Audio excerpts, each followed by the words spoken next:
Por la señal de la Santa Cruz de nuestros enemigos, líbranos, Señor Dios nuestro. En el nombre del Padre, y del Hijo, y del Espíritu Santo. Amén. Señor mío y Dios mío, creo firmemente que estás aquí, que me ves, que me oyes. Te adoro con profunda reverencia. Te pido perdón de mis pecados y gracia para hacer con fruto este rato de oración. Madre mía Inmaculada, San José mi Padre y Señor, ángel de mi guarda, intercedan por mí. Qué hermoso es ver correr sobre los montes al mensajero que anuncia la paz. Así se introduce la celebración de esta memoria de San Juan Diego con unas palabras tomadas del profeta Isaías. El mensajero es en este caso Juan Diego. San Juan Diego, nacido en Cuautitlán hacia 1474, dice la pequeña biografía que acompaña el misal de este día. Se convirtió a la fe por la predicación de los primeros misioneros, porque nadie se da la fe a sí mismo. Y Cristo ha querido que el Evangelio llegase por la boca de los predicadores.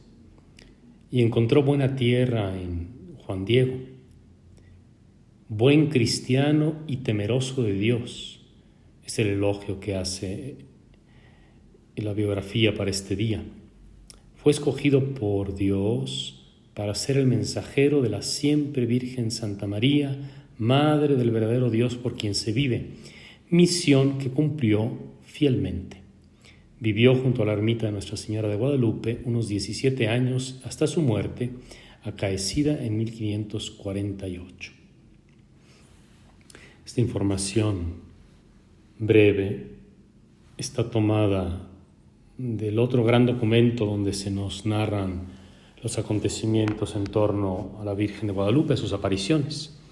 El primer gran documento es el Nican Mopohua y el otro es este Nican Motecpana, escrito en náhuatl, que significa aquí se pone en orden, porque son las primeras palabras con las que Antonio Valeriano, y junto con el mestizo Fernando de Alba Itzilxóchitl, pues dejaron consignado en unos pocos párrafos 14 milagros atribuidos a la Virgen de Guadalupe y la información sobre el indígena Juan Diego Cuauhtlatoatzin.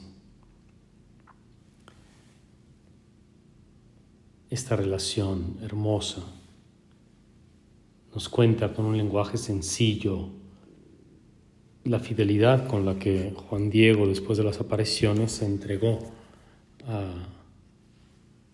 a cuidar a la Virgen, a cuidar a aquella ermita, con un lenguaje precioso, cándido. Nos dice el texto: estando ya en su casa, la purísima y celestial Señora de Guadalupe, son incontables los milagros que ella ha hecho para beneficiar a estos naturales y a los españoles, y en suma, a todas las gentes que la han invocado y seguido. A Juan Diego, por haberse entregado enteramente a su ama, la Señora del Cielo, le afligía mucho que estuvieran tan distantes su casa y su pueblo para servirle diariamente y hacer el barrido. La consideraba su ama, a la Señora del Cielo, y él se sentía obligado a barrerle su casa y barrerla diariamente, tener la casa de la Virgen limpia.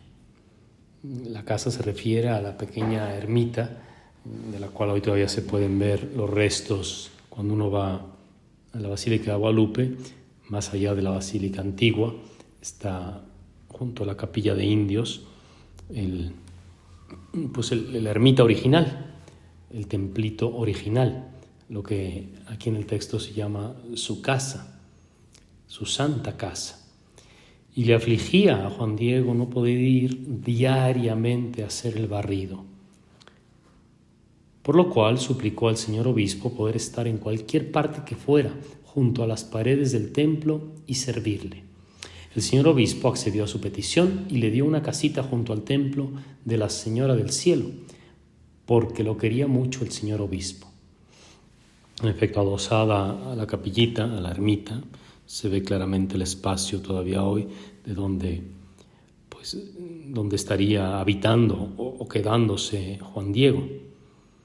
Y con qué palabras tan hermosas dice que el obispo lo quería mucho a Juan Diego.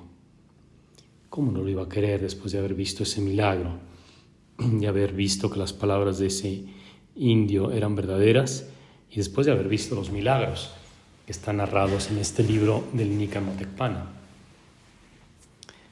Juan Diego inmediatamente se cambió y abandonó su pueblo, partió, dejando su casa y su tierra a su tío Juan Bernardino, que recordemos que es este tío que había estado en punto de muerte y que luego, por la misma intercesión de la Santísima Virgen María, quedó curado, para que así Juan Diego no se distrajera con cuidar a su tío.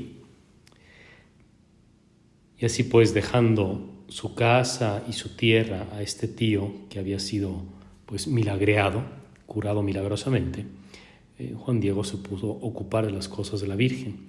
A diario se ocupaba en cosas espirituales y barría el templo. Y he aquí el estilo de vida, el tenor de vida que llevaba Juan Diego. Se postraba delante de la Señora del Cielo y le invocaba con fervor.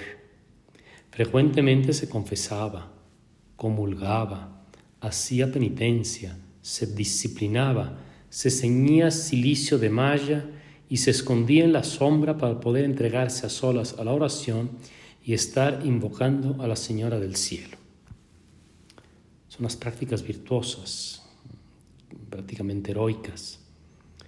Un hombre que se entregó a cuidar la casita de la Virgen y que sin embargo se sentía como obligado a ayunar, a llevar el cilicio, a hacer penitencia por la conversión de los pecadores, por los de su pueblo, por los de su propio pueblo.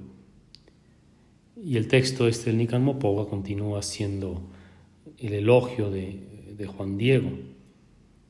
Habla de cómo era viudo.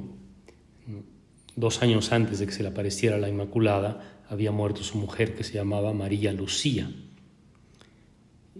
Él también, dice, había vivido en castidad y nunca conoció mujer, porque habían oído cierta vez la predicación de Fray Toribio Motolinía, uno de aquellos 12 frailes de San Francisco que habían llegado poco antes, sobre que la castidad era muy grata a Dios y a su Santísima Madre, que cuanto pedía y rogaba a la Señora del Cielo, todo se le concedía, y que a los castos que a ella se encomendaban les concedía su deseo. Y que por eso Juan Diego y su mujer, de común acuerdo, habían decidido vivir en castidad. El tío Juan Bernardino, viendo aquel ejemplo de su sobrino, quería seguirlo, pero Juan Diego no accedió. Le dijo que convenía que se estuviera en su casa para conservar las casas y las tierras de sus padres, porque así había dispuesto la Señora del Cielo. No a todos les pide lo mismo el cielo. Y Juan Diego lo entendió muy bien.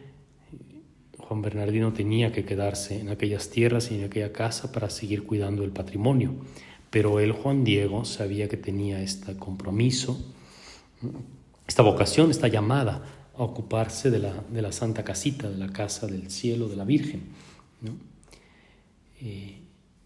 Y lo consoló a Juan Bernardino y le dijo que estuviera tranquilo. De hecho, se le apareció en sueños la Virgen, que le dijo a Juan Bernardino cuando ya era la hora de morir, y que se consolara y no se turbase su corazón, porque ella lo defendería en el trance de su muerte. Y en efecto murió el 15 de mayo.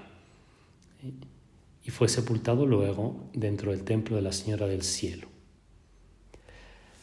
Termina en Nican Motecpana la biografía o los datos biográficos breves sobre Juan Diego, diciendo que después de 16 años de servir allí a la Señora del Cielo, murió el año de 1548, el mismo año que muere el obispo Fray Juan de Zumárraga. A su tiempo, antes de morir, lo consoló mucho la Señora del Cielo, a Juan Diego, quien lo vio y le dijo que ya era hora de que fuese a conseguir y gozar en el cielo cuanto le había prometido. Juan Diego también fue sepultado en el templo. Andaba en los 74 años cuando murió. La Purísima, o sea, la Virgen, con su precioso Hijo, llevó su alma a donde disfruta de la gloria celestial. Y termina con una exhortación que es la misma que nos hacemos nosotros o que escuchamos ahora con oídos piadosos. La exhortación que hace el Nican Motecpana después de haber narrado brevemente los acontecimientos de Juan Diego después de las apariciones de la Virgen de Guadalupe, termina con esta exhortación. Ojalá que así nosotros la sirvamos y que nos apartemos de todas las cosas perturbadoras de este mundo, para que también nosotros podamos alcanzar los eternos gozos del cielo, así sea. Te doy gracias, Dios mío, por los buenos propósitos, afectos e inspiraciones que me has comunicado en este rato de oración. Te pido ayuda para ponerlos por obra. Madre mía Inmaculada, San José mi Padre y Señor, Ángel de mi guarda, intercedan por mí.